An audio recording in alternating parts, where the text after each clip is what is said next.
Everyone thought he was just a homeless beggar, but when the truth came out, everyone who had laughed at him fell to their knees. That evening, under the crystal chandeliers of La Belle Époque restaurant, no one expected such a thing to happen. This restaurant, one of Manhattan's most exclusive establishments, was the meeting point for the city's elite. Tables were covered with white linens, silver cutlery sparkled in the light, and wine glasses clinked together with elegant chimes. Live piano music filled the air while waiters glided between tables like dancers. When the door opened, the figure who entered was the complete opposite of this perfect scene. Frank Morrison, 73 years old, had disheveled gray hair and tired eyes that still carried a deep glimmer of honor. His old military jacket was patched, the military insignia on the shoulder faded and unrecognizable. His pants were worn, his shoes were boots that had once been black, but now faded to brown. He carried a small cloth bag and walked with a slight limp.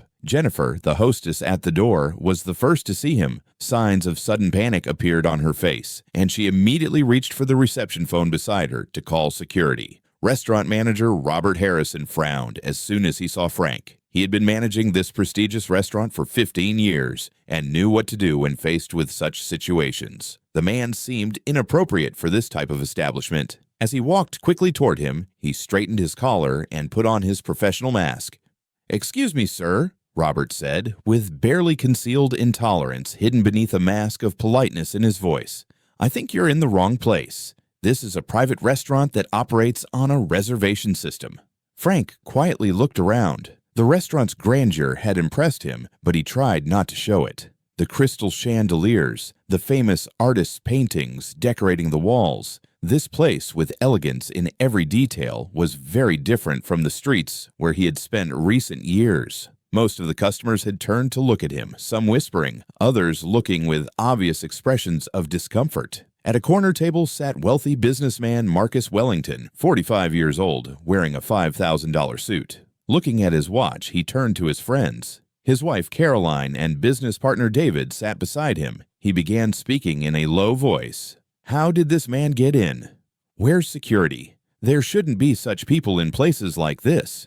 Caroline, playing with her diamond necklace, replied, "He probably smells terrible. Even if my children were at home, I wouldn't want them to see such people. This is very disturbing." David nodded. "You're right, Caroline.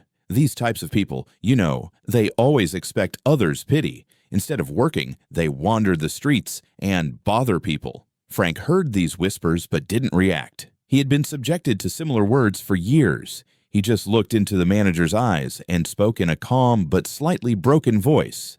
"I came here to eat. I have money." Robert sighed and looked around. Other customers were still watching them.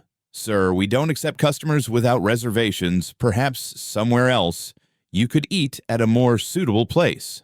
"Then make my reservation," Frank said, with no aggression in his voice, but with clear determination. Frank Morrison.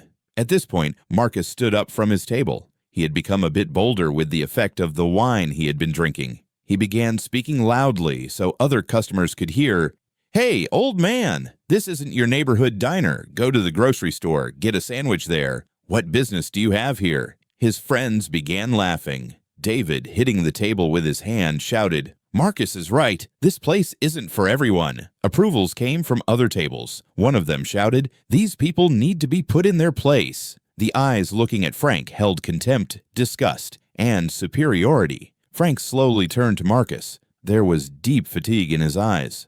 "I haven't done anything to you, sir. I just want to eat. I expect humane treatment." "Eat?" Marcus let out a mocking laugh. "If you saw the prices here, you'd faint. Old man, a plate of pasta costs $80. Have you ever seen $80 all at once in your life?" Caroline also joined in. "I think we should call the police. This man might be dangerous. Who knows where he's coming from?" "I can pay," Frank replied quietly, his voice carrying a proud but fragile tone. This answer made Marcus even angrier. He stood up and took a few steps toward Frank. "He says he can pay." "Ha ha ha ha. All right then. Show us that money. Come on, take it out." The restaurant manager tried to intervene. "Gentlemen, please stay calm. We have other customers." But Marcus wasn't listening. He had now attracted the attention of other customers. No, I want to see. This man really says he has money. Take out that money. We're all curious." Frank slowly opened his cloth bag. His hands were trembling slightly, but he was determined. He pulled out several crumpled dollar bills from inside, a few $5 bills, a few $1 bills. There was a total of $23. Marcus and his friends burst into laughter. Marcus hitting the table. $23. "Ha ha ha, look, this man thinks he can eat here with $23. David stood up and began applauding. Bravo. Eating at La Belle Époque with $23. This is the funniest joke of the year. Caroline, covering her mouth with her hand, was laughing. I think with that money, he can at most buy a hamburger from McDonald's. Maybe you can find something from the dumpsters outside. Mocked another customer. That's free. From another table came the voice. This man must have lost his mind. Frank's face reddened. He hadn't been humiliated like this in years, but he still remained calm. He checked the bottom of his bag, searching for something else. His hands began trembling more. Manager Robert, seeing that the situation was getting out of control and other customers were becoming uncomfortable, intervened. "Sir, I really ask you to leave. You're disturbing our other customers. Please don't put us in a difficult position." Marcus was still laughing. Yes. Get up and go. No one will stop you on the street." Frank raised his head. There was a glimmer of determination in his eyes. 1 minute, please. Just 1 minute. At the very bottom of his bag, there was a hidden compartment. Something he had kept there for years. Something no one had seen.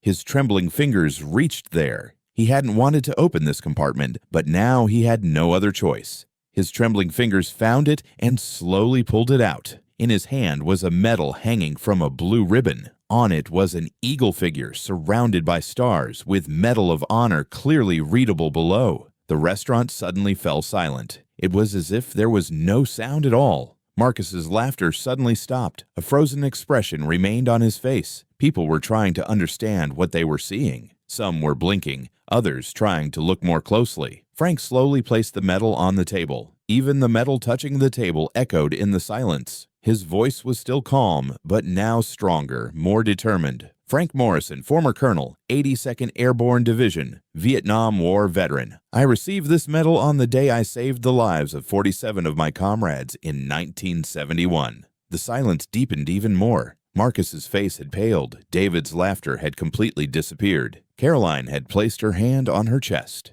Frank continued, looking at the medal. That day, March 23, 1971, in northern Vietnam. My unit had been ambushed. Under enemy fire, I went back 3 times to evacuate my wounded soldiers. I took 2 bullets in my left shoulder and leg, but I didn't leave any of them behind. Manager Robert had recognized the medal. The Medal of Honor was America's highest military honor medal. It was given only to soldiers who showed extraordinary heroism. Only 3,500 people in the country's history had received this medal. That day, in a 12-hour firefight, Frank's voice was trembling slightly now. The memories were coming back. I carried my comrades one by one to the safe zone. I was the last one out. I stayed in the hospital for 3 months. There was such silence in the restaurant that only the sound of the air conditioning could be heard. After returning from that war, Frank lowered his voice. His eyes drifted to the distance. I struggled with PTSD. I couldn't sleep at night. I had nightmares. I couldn't find work because no one wanted to give an opportunity to a sick veteran. My wife left me. My children stopped talking to me. I've been living on the streets for the last 15 years, but I never lost my honor. Marcus slowly stood up. There was deep shame on his face. His eyes had filled up. I didn't know, Colonel, You didn't need to know, Frank replied. There was no anger in his voice, just deep fatigue. But before judging me, you should have learned who I was. Every person has a story. One of the restaurant customers, an elderly man named Harold, sitting at a corner table, stood up. He was also a former soldier and knew very well what the Medal of Honor meant. With trembling hands, he walked toward Frank and extended his hand. Colonel, it's an honor to breathe the same air as you. I was also in Vietnam, 5th Infantry Brigade. Thanks to heroes like you, we were able to return home. Another customer, a young woman named Sarah, sitting in the corner, stood up from her table with teary eyes. Her father was also a Vietnam veteran and suffered from PTSD. Colonel, thank you for your service to our country. My father's story is similar to yours. Never forget that you are a hero. Marcus could no longer speak. Tears began to gather in his eyes. He had mocked and humiliated him all evening. Now a real hero stood before him. He slowly approached Frank, his voice trembling. Colonel, I'm very ashamed. What I did tonight is unforgivable. Please forgive me. I'll cover all the costs of your dinner tonight. Also, if you want, I can find you a suitable place. Frank took back his medal and carefully placed it in the hidden compartment of his bag. You can't compensate for this with money, young man, but you can do one thing. Whatever it is, tell me. Please tell me. Next time, think twice before judging someone by their appearance. Everyone has a story. Everyone deserves respect. Manager Robert intervened to save the situation and show his respect. Colonel, please be our guest. Let us reserve our best table for you. You can order anything you want. Frank nodded. Thank you, Mr. Robert, but I just want to eat something simple. A hamburger and soup will suffice. I'm not used to too much luxury anymore. That night, no one left La Belle Époque restaurant without finishing their meal. Customers came to Frank's table one by one and paid their respects to him. They listened to the story of the Medal of Honor, that terrible day in Vietnam, how he saved his comrades, the difficulties he faced after the war. Frank patiently told each story and answered their questions. Marcus, when going home, left the $500 in his pocket on Frank's table. Colonel, if you don't have a place to stay, I have a hotel in the city. You can stay as long as you want. This would be an honor for me, he said. Frank just smiled. Thank you for your kindness, Marcus, but I'm a free spirit. The streets have become my home now. But this gesture is very meaningful. Caroline also came to them. Her eyes were teary. Colonel, I was very rude today. I'll tell my children your story so they can know real heroes too. After that night, every customer at La Belle Époque knew Frank Morrison's story. A small plaque was hung at the restaurant entrance.